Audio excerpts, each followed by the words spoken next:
बोलिए। आज आज़ाद भारत में 75 साल से जो बलरामपुर बारसोई के साथ जो नाइंसाफ़ी पटना और दिल्ली में बैठी हुई सरकार की है, उस नाइंसाफ़ी को दूर करेंगे। हर कुछ में भ्रष्टाचार है। ब्लॉक में एंट्री नहीं है बिना घूस के। बिजली की समस्या है, रोड की, सड़क की, ऐसा कोई चीज़ नहीं है जो यहाँ ठीक है।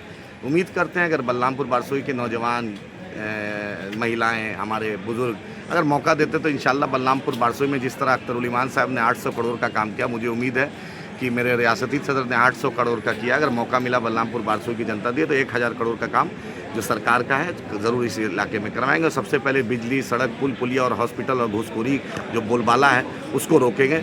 आपने देखा है कि 75 साल से सबसे most backward region of the country में से आता है बलरामपुर बारसोई। सबसे ज़्यादा पलायन है। आप बारसोई स्टेशन जाइए, सुधानी जाइए, तेलता स्टेशन जाइए, अजरेल जाइए, संजय ग्राम, ऐसा कोई घर नहीं है जो घर के लोग बाहर नहीं हैं। आखिर रोज़गार का कोई साधन नहीं है।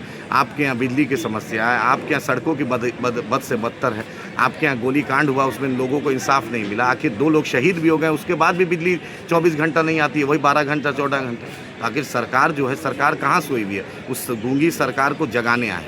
अच्छा आदिल साहब, एक सवाल जी। यहाँ बिजली आंदोलन हुआ, बिजली आंदोलन में बड़ी घटना घटी, 2 लोग मारे गए, एक बुरी तरह से घायल हुआ।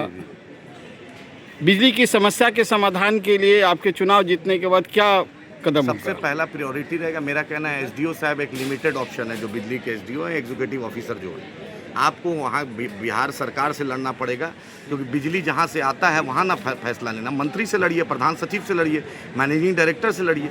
एसडीओ कमज़ोर कड़ी है। आप जितना 100 लीटर पानी है तो बेचारे को जितना बांटना है उतना ही बांटेगा ना, जितना उसको बिजली मिली है। पटना में जो बैठी हुई सरकार थी उसका दायित्व है कि बिहार के हर लोग टैक्स इक्वल देते हैं। तो पटना में 24 घंटा बिजली, नालंदा में 24 घंटा बिजली, सुपौल में 24 घंटा बिजली और बलरामपुर बारसोई में 12-14 घंटा बिजली। ये नाइंसाफ़ी नहीं होने देगी। जो भी वक्त के हुक्मरान इस बात को याद रखें, अगर अल्लाह रब्बुल इज़्ज़त बलरामपुर बारसोई की आवाम जिताती है तो उनको बताएंगे कि बिजली की समस्या और दूसरी भी समस्या है, क्योंकि यहाँ पूरे जो विकास का जो पैरामीटर उसमें कैंसर हो गया है, तो उसका इलाज करना मैं जानता हूँ। मैं बैरिस्टर असदुद्दीन ओवैसी साहब, अख्तरुल साहब, इंजीनियर आफ्ताब साहब, अकबर ओवैसी साहब का शागिर्द हूँ।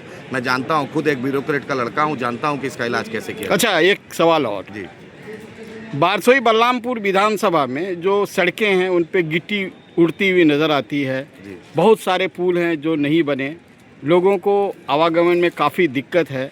विकास के नाम पर आप देखते हैं क्या है, सब कुछ दिख रहा है, क्या होगा विकास करने के लिए? घाट, जमीरा घाट, बारियोल घाट, माहिन घाट, जगन्नाथपुर घाट, ऐसा कोई घाट नहीं है जो सरकार को बंगाल से कनेक्टिविटी में कोई बड़ी बात नहीं। बिहार और बंगाल रिश्ता है। आप जाके बंगाल रायगंज देख लीजिए, आप दालकोला देख लीजिए, आप इस्लामपुर देख लीजिए, आप बगल में आपका इलाका है ना, चाचोल जाने के लिए देख लीजिए।